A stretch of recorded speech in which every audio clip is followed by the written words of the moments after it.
सहनशक्तीची वाट लागली आहे.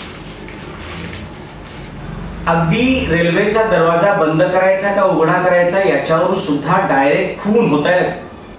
आपला जो भावी पती आहे, ज्याच्यासोबत 7-7 जन्माचा संसार करण्याची स्वप्न रंगवायची आहेत, त्याच्या सोबतच काहीतरी वेगळं घडतंय. सहनशीलता संपलीये. छोट्या छोट्या गोष्टीत राग हा पराकुटीचा वाढलाय. आणि त्याचं कारण काय माहितीये?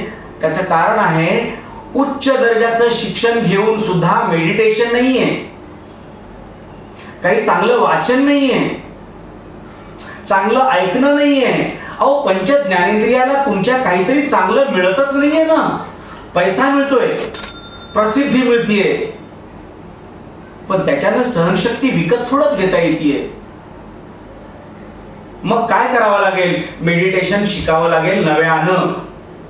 अगदी आम्ही लहान असताना सर सांगायचे की राग आलाच तर 10, 9, 8, 7, 6, 5, 4, 3, 2, 1, 0. 0 म्हणजे ब्रह्मांड.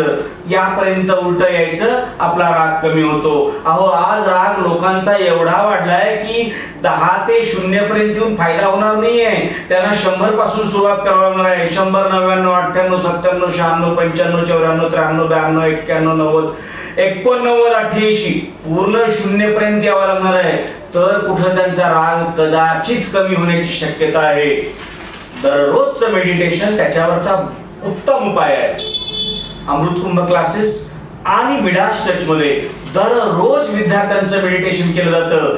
ही पूर्वतयारी आहे भविष्यातल्या सर्वश्रेष्ठ नागरिकत्वाची.